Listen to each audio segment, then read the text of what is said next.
वालेकुम dear students. तो 9th class computer की जो न्यू बुक आई है पंजाब टेक्स्ट बुक बोर्ड की पीटीबी की, ये हमने स्टार्ट की हुई थी। चैप्टर 1 हमने कंप्लीट कर लिया था और इससे प्रीवियस लेक्चर में हमने ना एक्सरसाइज के एमसीक्यूज कर लिए थे। तो आज हम एक्सरसाइज के शॉर्ट क्वेश्चंस जो हैं इनका सोल्यूशन करेंगे और इसके बाद इंशाल्लाह नेक्स्ट वीडियो में फिर हम लॉन्ग क्वेश्चंस का सोल्यूशन भी कर लेंगे। तो स्टूडेंट्स, यहाँ पे एक इंपॉर्टेंट बात आपको बता दूँ कि हमारे डिफरेंट टीचर्स पढ़ा रहे हैं, जिसमें आपको फिजिक्स, केमिस्ट्री, बायो, मैथ तमाम सब्जेक्ट्स के लेक्चर्स मिल जाएंगे, अवेलेबल हैं। उर्दू और इस्लामियात, इंग्लिश तमाम सब्जेक्ट्स के लेक्चर्स हैं जो डिफरेंट टीचर्स पढ़ा रहे हैं। तो आपने चैनल को सब्सक्राइब और वीडियो को लाइक कर लेना है ताकि आप बाकी तमाम सब्जेक्ट्स जो हैं उनसे भी फ़ायदा उठा सकें। उनके लेक्चर्स भी आपको अवेलेबल होंगे इसी चैनल पर। तो आज हम इन शॉर्ट क्वेश्चंस को सॉल्व करेंगे। अब स्टूडेंट्स, यहाँ पे कुछ क्वेश्चंस ऐसे हैं जो बिल्कुल जिनके आंसर शॉर्ट फॉर्म में बनते हैं, बट कुछ स्टार्ट में क्योंकि बता रही हूँ आपको पता होना चाहिए, ऐसे क्वेश्चंस भी हैं जिनके आंसर थोड़े से लेंथी बन जाते हैं, वो आगे लॉन्ग क्वेश्चंस में भी आ जाते हैं। तो मैं कोशिश करूँगी कि आपको जो बिल्कुल शॉर्ट जो एक्जैक्ट आंसर बनता है वही आपको इसका आंसर लगाऊँ। यहाँ पे देखिए स्टूडेंट्स, पहला क्वेश्चन ये है, define a system, what are its basic components. अब इस क्वेश्चन के दो पार्ट्स हैं, सिस्टम को डिफाइन करें और सिस्टम के बेसिक कंपोनेंट्स को भी बताएं। तो स्टूडेंट्स, अब यहाँ पे जो पहले पेज पे डेफिनेशन है वो इंफॉर्मेशन सिस्टम की है, बट यहाँ पे सिस्टम की डेफिनेशन पूछी गई है। तो आपने पेज नंबर 21 पर इस पहले का आंसर यहाँ से यहाँ तक लगाना है। ये मैंने ना यहाँ पे देखें, इसको यहाँ पे हाईलाइट भी किया हुआ है। तो सिस्टम की डेफिनेशन आपने यहाँ से यहाँ तक करनी है। A system is a collection of parts that work together to achieve a common goal. System क्या होता है?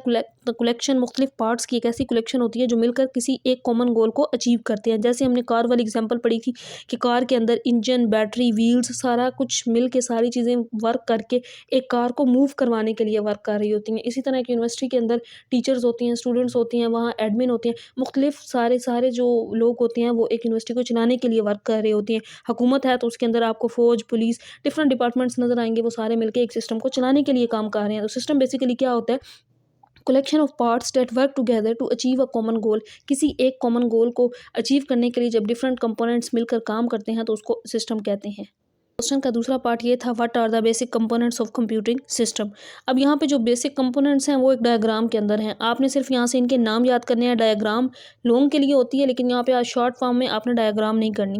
कंपोनेंट की डेफिनेशन को हम पहले देखते हैं, ये क्या होगी? Components are the building blocks of any system. Building blocks होते हैं किसी भी सिस्टम के। Each component plays a specific role and contribute to the overall functionally of the system. हर कंपोनेंट जो होता है वो स्पेसिफिक अलग से अपना एक रोल प्ले कर रहा होता है सिस्टम को चलाने के लिए।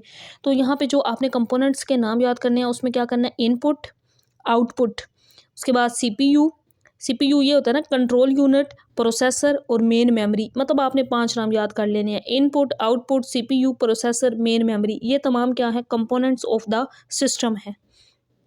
ठीक है ना, इसके नीचे ये भी मेंशन है कंपोनेंट्स ऑफ अ सिस्टम। तो ये तमाम आपने सिर्फ नाम याद करने हैं इसके अंदर, कंपोनेंट्स ऑफ अ सिस्टम। तो ये इस पहले क्वेश्चन का आंसर कंप्लीट हो गया। नेक्स्ट हम क्वेश्चन शॉर्ट क्वेश्चन नंबर 2 को करते हैं। तो डियर स्टूडेंट्स, इसके बाद देखिए नेक्स्ट है question number 2, short question number 2, differentiate between natural and artificial system. तो पेज नंबर 7 और 8 इस पे हम इस दोनों की डेफिनेशन करेंगे। इसमें पेज नंबर 7 पे आपको मिल जाएगी नेचुरल सिस्टम की डेफिनेशन और पेज नंबर 8 पे यहाँ पे ये है आर्टिफिशियल सिस्टम। अब इन दोनों का डिफरेंस जब मैंने टॉपिक करवाया था उस टाइम आपको बताया था कि नेचुरल सिस्टम ये होता है जो कुदरती तौर पर अल्लाह ताला की तरफ से बनाया गया होता है, जैसे फॉरेस्ट का, ओशन का, ये फिजिकल सिस्टम, केमिकल सिस्टम, ये सारे जो होते हैं ये नेचुरल सिस्टम होते हैं। जैसे गैलेक्सीज वगैरह का सिस्टम होता है, ये नेचुरल सिस्टम। आर्टिफिशियल सिस्टम ऐसा सिस्टम होता है जो मैन मेड होता है, इंसान ने खुद बनाया होता है। जो लोग अपनी काम करने के लिए सिस्टम खुद से बनाते हैं उस सिस्टम को आर्टिफिशियल सिस्टम कहते हैं।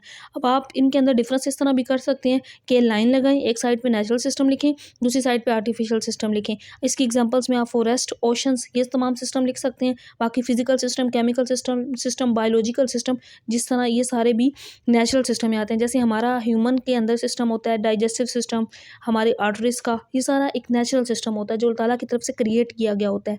तो बायोलॉजिकल सिस्टम ये इसी में आ जाता है। तो ये सारे सिस्टम्स जो होते हैं ये सारे नेचुरल सिस्टम के अंदर आते हैं। आर्टिफिशियल सिस्टम की डेफिनेशन आपने करनी है कि जो ऐसा सिस्टम जो क्रिएट किया गया हो मैन की तरफ से, ह्यूमन की तरफ से क्रिएट किया गया हो। इसकी एग्जांपल्स में आप ये कर सकते हैं, नॉलेज मैनेजमेंट सिस्टम, हर एक की जो नॉलेज होता है वो सिस्टम, इसके अंदर इंजीनियरिंग सिस्टम, ये सोशल सिस्टम जो खुद बनाए जाते हैं, तो ये सारे क्या कहलाते हैं? Artificial system. इसके अलावा इसकी डेफिनेशन अगर आप शॉर्ट फॉर्म में आसान तरीके से करना चाहते हैं तो ये वाली कर सकते हैं। मैंने आपको ना इसका क्वेश्चन का आंसर पेज 7-8 पे लगवा दिया है, लेकिन अगर आसान डेफिनेशन करना चाहते हैं तो ये आपने पेज नंबर 21 पे डेफिनेशन है, ये कर सकते हैं। Natural system are those that exist in nature, ऐसा सिस्टम जो नेचर की कुदरती तौर पर की वजह से होता है, and operate independently of human involvement, जो इंसान के इन्वॉल्वमेंट से खुद ब खुद आज़ादाना तौर पर मतलब वो उसमें इंडिपेंडेंट होती है इंसान की। क्योंकि नेचुरल सिस्टम होता है अल्लाह ताला की तरफ से क्रिएट करता होता है, खुद से बनाया गया होता है अल्लाह ताला की तरफ से। Artificial system are designed and constructed by humans, जो डिज़ाइन या कंस्ट्रक्ट किया जाता है, कंस्ट्रक्ट बनाना यानी कि ह्यूमंस की तरफ से बनाया जाता है। तो ये दो सिस्टम्स ये मैंने आपको बता दिए, आर्टिफिशियल और नेचुरल सिस्टम। ये डेफिनेशन कर लें, या पेज नंबर 7-8 पे मैंने इनका डिफरेंस आपको बता दिया है विद एग्जांपल्स, वो आप कर सकते हैं। इसके बाद देखिए स्टूडेंट्स, हमारे पास तीसरा जो शॉर्ट क्वेश्चन है ये है, describe the main components of a computer system. Computer system के मेन कंपोनेंट्स बताने हैं, पेज नंबर 13 आपने ओपन करना है। ये है ना computer as a system, page number 13 पे। तो यहाँ पे आपने इसके सिर्फ कंपोनेंट्स पूछे गए हैं, तो यहाँ से करना है। Computer composed of many essential components that operate in conjunction, these components include. अब इन कंपोनेंट्स के नाम, इंटरफेस कंपोनेंट्स, इसके अंदर आपने इंटरफेस कंपोनेंट की हेडिंग देनी है और उसके बाद बताना है एक लाइन के अंदर कि इंटरफेस कंपोनेंट्स कौन कौन से होते हैं। इन मॉनिटर्स, प्रिंटर्स, ये सारे क्या होते हैं, ये इंटरफेस कंपोनेंट्स होते हैं, इसके अंदर ये इन्वॉल्व होते हैं। इसके अंदर जैसा कि कीबोर्ड, माउस, ये सारे कंपोनेंट्स आ रहे होते हैं। प्रोसेसिंग कंपोनेंट्स के अंदर आपने इसमें सिर्फ नाम बताने हैं, सीपीयू, रैम आ गया, ये सारे क्या हैं। इसके बाद ये हार्ड ड्राइवर जो होता है, एसएसडी, ये सारे कंपोनेंट्स प्रोसेसिंग कंपोनेंट्स नाम करने हैं आपने। इसके बाद कम्युनिकेशन कंपोनेंट के अंदर आपने सिर्फ नाम इसमें करना है, जैसा कि मदरबोर्ड, सीपीयू, ये सारे क्या हैं, कम्युनिकेशन कंपोनेंट्स हैं जो कम्युनिकेशन के लिए यूज़ होते हैं। तो जस्ट कंपोनेंट पूछे गए थे, तो आपने यहाँ पे जस्ट इन कंपोनेंट का थोड़ी सी इनकी यहाँ पे जो है वो डिटेल बतानी है, जिस तरह मैंने आपको इनके नाम बताए हैं। तो ये वाला इस शॉर्ट क्वेश्चन के अंदर, डिटेल लॉन्ग हो तो फिर आगे की सारी डिटेल करनी होती है, बट शॉर्ट में सिर्फ आपने कंपोनेंट्स के नाम ही बताने हैं। इसके बाद ये वाला नेक्स्ट क्वेश्चन 4 है, list and describe the types of computing system. नाम बताएं उनके, लिस्ट का मतलब नाम बताएं कंप्यूटिंग सिस्टम के कंपोनेंट्स जो हैं उनको हमने नाम बताना है। And describe the types of computing system, types बतानी है हमने कंप्यूटिंग सिस्टम की, और वो जो टाइप्स हैं उन टाइप्स को लिस्ट करना है, उनके नाम भी बताने हैं। तो पेज नंबर 19 और 20 पे हम इसका आंसर देखते हैं। स्टूडेंट्स पहले आपने इन नाम्स को देखे ना, ये वाला टॉपिक है टाइप्स ऑफ कंप्यूटिंग सिस्टम्स, इसके नाम बताने हैं। अब यहाँ पे क्योंकि उन्होंने ये कहा गया है ना कि उन टाइप्स को लिस्ट करें। Computing systems come in various types, कौन कौन सी टाइप्स हैं जिनके नाम ये हैं, computer number 1, number 2 software system, number 3 computer networks, number 4 internet. ये था इनकी टाइप्स, हमने इनको लिस्ट कर दिया। अब इनकी थोड़ी थोड़ी एक एक लाइन के अंदर डिटेल बतानी है, जो यहाँ पे आपके पास गिवन है। Computer network as a system, objective components, इसके अंदर ये रूटर, स्विचर, ये चीज़ें, इन्वायरमेंट, इसमें इन्वायरमेंट में टाइप्स आगे कंप्यूटर नेटवर्क की, ये मतलब यहाँ तक आपने इनकी थोड़ी थोड़ी डिटेल बतानी है, लॉन्ग क्वेश्चन नहीं है। तो शॉर्ट के लिए पहले इनके सिर्फ नाम और फिर इनकी एक एक लाइन के अंदर डेफिनेशन बतानी है। ये वाला जो क्वेश्चन था ना, आपने इनको लिस्ट करना है और फिर इन टाइप्स की डिटेल बतानी है एक एक लाइन में। अब यहाँ पे कुछ चीज़ उन्होंने मेंशन भी किया, मैं आपको बताती हूँ क्या कहा उन्होंने। Computer as a system has been discussed in previous section, मतलब कंप्यूटर और सॉफ्टवेयर को हम पिछले टॉपिक्स में पढ़ चुके हैं। बाकी ये जो रिमेनिंग 2 है ना, कंप्यूटर नेटवर्क और इंटरनेट, इसको हम यहाँ पे पढ़ेंगे। तो कंप्यूटर नेटवर्क जो है इसकी डेफिनेशन मतलब आपने यहाँ से कर लेनी है, और इंटरनेट एज अ सिस्टम इसकी डेफिनेशन करनी है। बाकी कंप्यूटर और सॉफ्टवेयर सिस्टम आप पिछले जो टॉपिक्स में हमने पढ़ी है वहाँ से कर सकते हैं। स्टूडेंट्स पहले तो आपने इनके नाम, और बाकी ये है कि इनकी जो डेफिनेशन है ना एक एक लाइन की, वो यहाँ पे मैं स्क्रीन पे साथ अटैच कर रही हूँ। तो ये आपने यहाँ से इनकी डेफिनेशन देख लेनी है। पहले तो आपने इनके नाम और एक एक दो लाइन में जो डिटेल करनी है वो आपके सामने होगी स्क्रीन पे, इसको आपने देखना है और ये वाला आपने इसके आंसर में याद कर लेना है। बाकी मैंने बुक से भी बता दिया, अगर ये करना चाहें तो ये भी कर सकते हैं आप।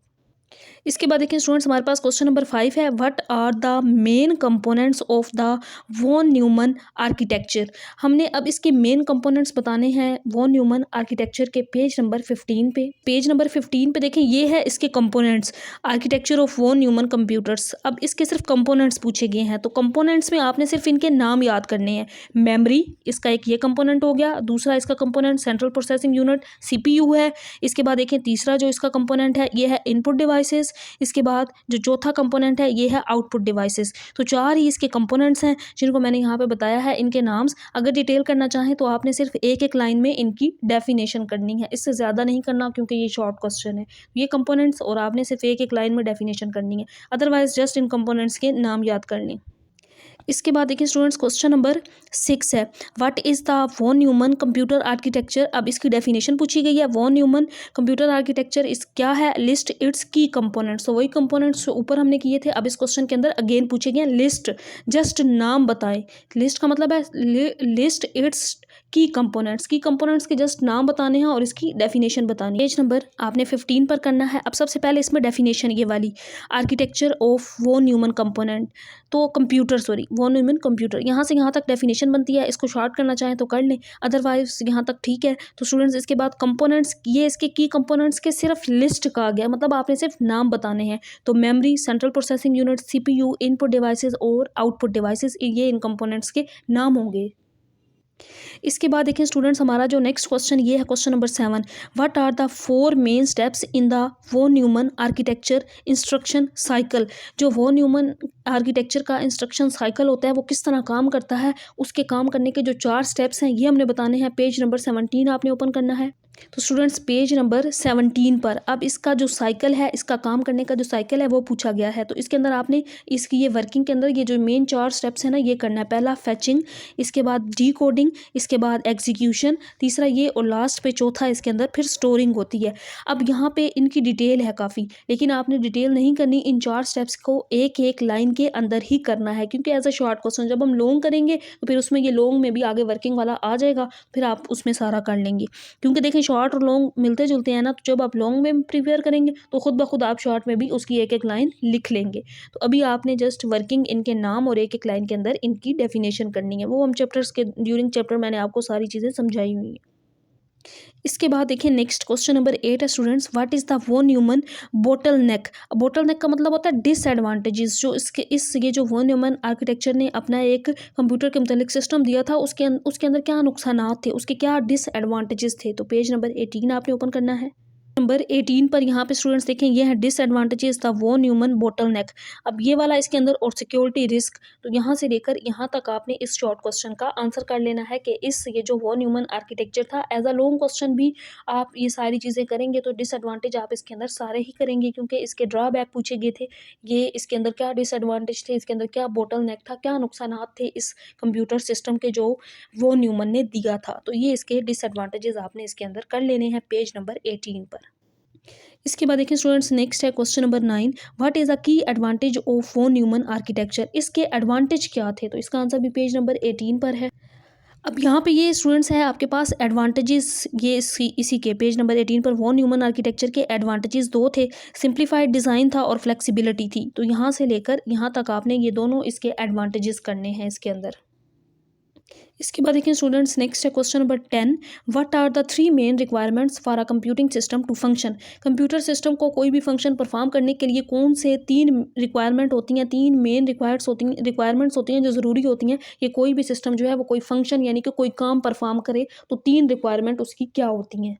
तो इसका आंसर आपने देखना है पेज नंबर, इसका आंसर भी स्टूडेंट्स पेज नंबर 18 पर है। ये कंप्यूटिंग सिस्टम वाले टॉपिक के अंदर मैंने यहाँ समझाते हुए भी आपको बताया था कि ये 3 मेन रिक्वायरमेंट्स होती हैं जो किसी भी कंप्यूटर सिस्टम का कोई फंक्शन परफॉर्म करने के लिए ज़रूरी होती हैं, कोई भी टास्क, कोई भी काम परफॉर्म करने के लिए क्या क्या हैं वो उनको देखते हैं। यहाँ पे सबसे पहले हार्डवेयर होना चाहिए कंप्यूटर के अंदर, फिर सॉफ्टवेयर, और इसके बाद लास्ट पे जो बड़ा मेन होता है काम कंपोनेंट, वो है इसमें इलेक्ट्रिसिटी का होना ज़रूरी है। कोई भी फंक्शन परफॉर्म करना हो तो इन कंपोनेंट्स हार्डवेयर सॉफ्टवेयर के साथ इलेक्ट्रिसिटी का होना चाहिए। Without electricity the hardware component can not function and the computer system will not operate. Computer system का सॉफ्टवेयर जो होता है वो भी काम नहीं करता, हार्डवेयर भी काम नहीं करता, इलेक्ट्रिसिटी नहीं है तो फिर कोई भी फंक्शन ऑपरेट नहीं होता विदाउट इलेक्ट्रिसिटी। तो ये आप इसके अंदर ये सारे कर सकते हैं। 3 मेन रिक्वायरमेंट्स क्या हैं, हार्डवेयर हो, सॉफ्टवेयर हो और इलेक्ट्रिसिटी। यहाँ पे स्टूडेंट्स हमने इन शॉर्ट क्वेश्चंस को कंप्लीट कर लिया है। नेक्स्ट इंशाल्लाह जो इसके लॉन्ग क्वेश्चंस हैं उनको हम करेंगे, और साथ हमने चैप्टर 2 की लेक्चर सीरीज़ भी स्टार्ट की हुई है। और बाकी आपके डिफरेंट सब्जेक्ट्स हैं उनके लेक्चर्स भी अवेलेबल हैं, हमारे डिफरेंट टीचर्स पढ़ा रहे हैं, जिसमें फिजिक्स, केमिस्ट्री, बायो, इस्लामियात, उर्दू के लेक्चर्स भी अवेलेबल हैं, वो आप देख सकते हैं तमाम सब्जेक्ट्स के, जिसमें मैथ के हम चैप्टर 1 से 7 तक कंप्लीट भी कर चुके हैं। अल्लाह हाफिज़ स्टूडेंट्स।